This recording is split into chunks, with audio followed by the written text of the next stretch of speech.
Hello chess friends and welcome to Jozarov's chess channel and welcome to my Basics in Chess series. So in this series we follow opening principles, middle game strategies and the endgame strategies. Today we continue with the endgames, so today we talk about the rook and pawn endgames.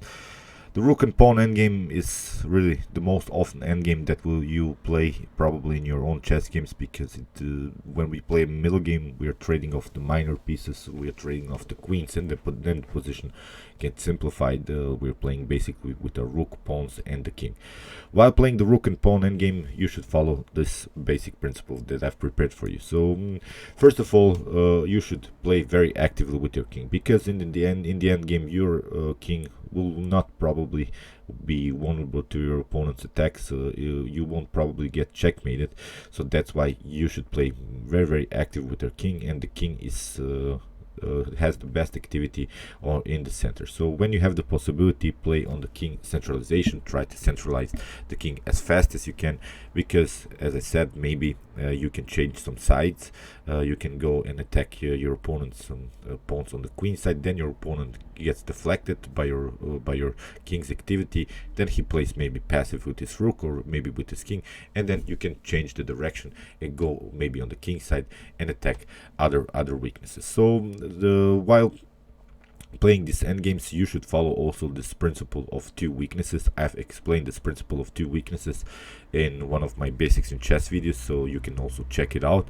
The principle of two weaknesses says if you create two weaknesses in your opponent's position, it means if you create maybe two weak pawns, then you probably, not all the time, but will probably win this endgame. So also you should follow this Tarrasch rule. I've also explained this in my Basics in Chess videos. It says that you should support your pass pawns, so you should support it with the rook going behind with your rook, because then the activity of this pawn is very powerful.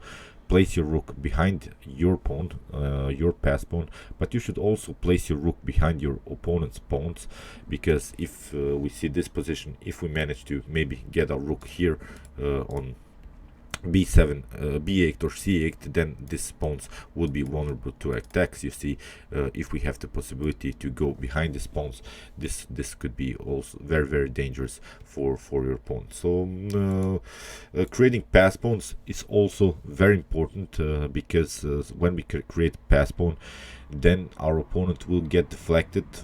He will get annoyed by this pass pawn, because then he has to protect this pawn from promotion, and then he goes very passively into the game with his own rook, with his king, and then you can maybe play much more active with your own king.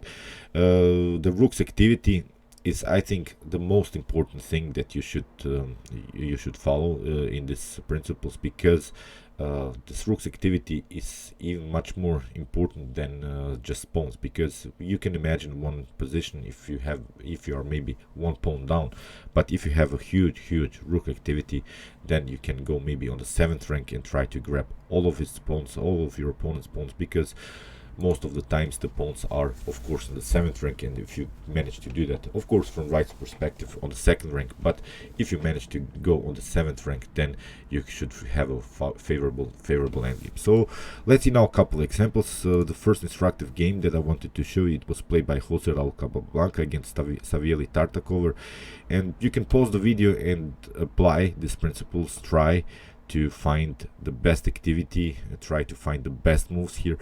Here of course it's the move rook on h7. Here you see we are playing on the simple rule of the activity of the rook. Now our rook is on the 7th rank. We are attacking many pawns here, although we have here also this c3 weakness, but from this activity point of view, this rook has a huge activity. Not that it only attacked this c7 weakness, it also restricts this king's ability to play. Meanwhile, we can play much more active with our own king. We can play something like king on f3, king on e3, even king on g4, getting much further in our opponent's camp and try to attack here the other weakness. So you see with this rook on h7, Jozarov Capablanca applied all of the systems. He has now the possibility to play on the king centralization. He has a huge activity, and he plays also on this principle of these two weaknesses. We have now this c7 weakness and this g7 weakness. The problem from black's perspective is that he can never improve this weakness, because of course when he plays something like c5, then we have another weakness, and this is the pawn on a7. So let's see the continuation. Rook on c6 was played by black, and it seems that it's a good move, because we are creating a counter attack. But you can never take this pawn c3, at least not now, because then you lose the pawn on g6, and then if we manage to do that, we have a new huge and good strategical element in the endgame, and these are these two connected pass pawns. So creating two connected pass pawns, I've explained also in my basics in chess videos. If you manage to do that, you probably win the endgame. So when you manage to do that, creating two connected pass pawns, it's a huge advantage in the endgame. So g4, simply pushing forward. As said, we're waiting. Rook takes on c3, not a problem. We can take this pawn and simply push forward with the support of this bishop. With this huge activity of the rook, it will be completely winning. So knight on c4 was played here. g5, simply pushing forward. We want to play on our side where we have the advantage. So you see, we have now 2-on-1 situation here. So that's where we should coordinate our attack. Knight on e3, king on f3. We have knight on f5, bishop takes on f5, g takes f5, and now the position is even more simplified. But now king on g3, we have rook takes on c3. You see here Capablanca doesn't care about this pawn on c3, because still we are playing on this weakness, on this c7 weakness, but now we can go much more actively into the game with our own king. King on h4, rook on f3, we have a g6, very nice move, rook on f4, but now king on g5. You see this king sneaks into the defense here. King on f6, very dangerous here for black. Rook on e4, king on f6, as I mentioned here. King on g8, rook on g7, first the check, king on h8, but now rook on c7 with some checkmate threats here, even on cx. So that's why you see this rook's activity. As I said, the rook's activity is the most important thing in rook and pawn chess endgames. Forces now even the rook to go on a very passive square here on e8, and now the king is out of game, the rook is out of game, and again we are playing on the two weaknesses. Now we have two weaknesses, the a7, this f5. We have even three weaknesses. This d5 pawn is also vulnerable to our attacks. King takes on f5, we have king on rook on e4, king on f6, again with the same threat, rook on f4, king on e5, rook on g4, and now g7. You cannot take, of course, rook takes on g7, because it leads into this position. We can grab this pawn in a couple of moves and go into a favorable endgame here with this pass pawn. So that's why king on g8 was played. Now rook takes on a7, simple move, rook on g1, and now king on d5. I'm not going to show you the whole game. Now we have a completely winning endgame here, because you can try something like rook on c1, but now simply pushing this pawn forward. Here you see how Capablanca simply pushed the pawn. You cannot participate with the king into the defense, because if you leave, of course, then we have this potential g7 that can also be promoted to queen here. So let's see now another example. Again, it seems like a drawish position. It's a game, very destructive endgame play by Akiba Rubinstein. So see, we have 5 pawns for both sides, but here we have this weakness, this isolated pawn on e5. How to continue in this endgame? Here Akiba Rubinstein first restricted this rook's ability to play with the move b3. So b3, kicking away this rook on c6 was played, and now king on e4, because now we have this position that I mentioned. Now we want to have this king centralization, and we are creating also an attack. It forces now black to play king on e6, rook on h3. This is very important, h6. Now we're creating another weakness, because rook on g3. Now we have this principle of two weaknesses. Now the weaknesses are the pawn on g7 and also this pawn on e5. King on f6. Now you see a very important move, king on d5. Now we have an improved position of the king. Now we are getting our pieces much more active in the game. Now rook on e6 has to be played. Rook on f3, kicking away the king from the center. King on e7 had to be played. So g3, improving the position just of the pawn. One of the important things in endgames is also that you have to be patient. In endgames you'll probably play maybe even like 30-40 moves just in order to get a slight advantage. So be patient, search for weaknesses in your opponent's position and try to hang on to them. So g6, we have rook on e3, that's why king on f6 has to be played. But now we have c4, and that's what I meant here. Also very important principle, creating pass pawns, because now you see we have a position which is very good for white. Now both of these pieces are stuck to the defense of this e5 pawn, so that's why we should create a new weakness, and it's this pass pawn, because now the pieces are really overloaded a little bit, because here the pass pawn has a clear path, and we should hang on to this advantage here. Rook on e8, we have rook on f3, king on g5, simply pushing forward. c5 e4. Now a very important move, h4. It seems that it was a mistake, because after king on g4, but now rook on f4 after king on g3 and rook on e4, you see the king is now out of game. The king will never participate in the center anymore. So you see we can play now very actively with the king, and now we can apply this Tarrasch rule that I've meant, going with the rook behind this pawn and go into favorable angle. Rook on a8, we simply push forward. c6, g5, h takes g5, h takes g5, and now c7, king on f3, rook on e1, cutting off this king from the e file, because now the king can never participate here in the continuation. You can try something like rook on c8, but now we can simply push forward. Even if this happens, we have king on e7. Here we are simply waiting this pawn to come, but now in the meantime we can take this pawn and we'll have a favorable endgame here. So let's see now another instructive chess endgame. It's a game played by Alekhine here with white pieces. Again, it seems that white cannot make progress, because white has also a weak d4 pawn.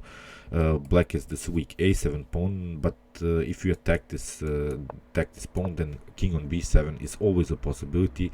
So it seems that white cannot participate in the attack with the king, because the king is cut off here on the 4th rank.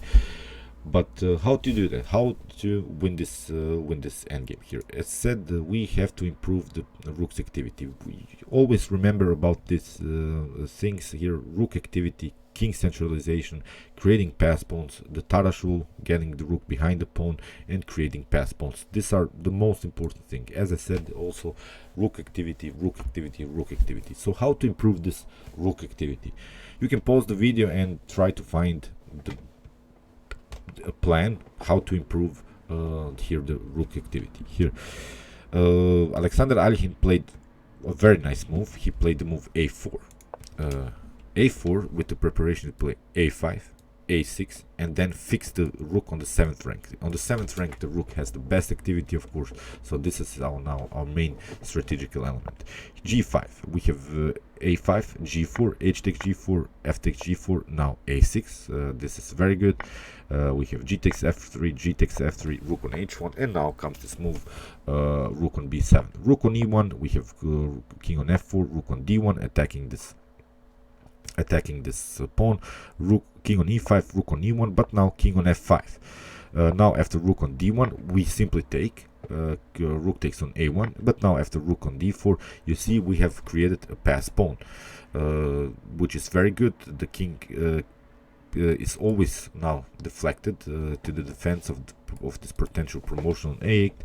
Rook on a8 was played, king on d7. You see now the king is really out of game. The king can never, and now this rook is always stuck again, and has to protect this a pawn from promotion. Here f4, simply improving the position. Now we simply push forward, a7, h5, now b3. We have rook on a1, king on e5, rook on e1, king on f6, rook on a1, and now king on e5 again. king on d4. You see Alekhine was searching also for some ideas. Now f5, king on d4, h4. The problem for black is that black can never go something like king on f6. Black can never go on the 6th rank, because then he gets checked, and then he has to do something. If he attacks, then we have always here the potential promotion. So that's why here the black's king's activity is really not good, because the black's king has to stay on the 7th rank, and that's very important now in this endgame, because you see now Alexander Alekhine can play very actively with his king here. King on g5, we have rook on g1, rook takes on 8, king takes on h4, rook on a1, and now again playing with the king towards the center. Now we have 2 pass pawns, and it's too much to handle, I think, here for black. Rook on e1, we have king on d4, rook on a1, king on c3, rook on a3, now king on b2, rook on a6, and now simply improving the position. b4, again this king cannot move. Now we have to only improve the position of our king. King on f7, king on b3, we have rook on a1, f6. Very nice move. You see, it's really funny to see that black can never take this pawn. Rook on a6, and now very nice move, b5. We want to create new weaknesses, as I said, because basically black has only one weakness, and it's the c7 pawn, but it's hard to attack this pawn. If you play something like rook on c8, then we will lose our important a7 pawn. But now b5, as I said, keep that in mind. When you have the possibility to create many weaknesses, new weaknesses, do that. After c takes b5, now king on b5, and then the, king on b4 in this position, black in resign, because you cannot play c6. This is the funny thing. Now it will be firm pawn structure, but now after rook on h8, if you take, then we have rook on h7, and it's game over. So as said, here in this position, black resign, because there's nothing to do. We can simply, after rook on a1, we can take this pawn. After this, we can take this pawn on c7, and then push the c pawn. It's basically game over here for black. So at the end of this video, here is an instructive chess endgame for you to solve at home. It's not sort of a chess puzzle like in some chess tactics and videos, but here I want you also to see this endgame and try to find a good plan. You can send me your answers of your planning skills in the endgame in the description below. So I just want you to write down maybe what are the weaknesses in white's position, what principles can we apply. Can we apply the Tarrasch rule? Can we apply the principle of 2 weaknesses? How we should proceed here? Is a king centralization possible? Can we create pass pawns? And similar questions. I hope you enjoyed this endgame strategy, because I think this is really an instructive chess endgame, because although we have now 5 pawns for white and 5 pawns for black, here black I think is simply better, and here try to solve this at home, try to find a strategical plan how to win this chess endgame. Okay, I hope you enjoyed this video. Meanwhile, you can watch my other basics in chess videos with some other opening principles, middle game strategies, and the end game strategies. And you can also watch my chess tactics and chess puzzles videos, in which I show you all of the possible tactical motifs that can happen in a chess game. And you can also subscribe to my channel. Thanks you for watching, and chess is the best, of course.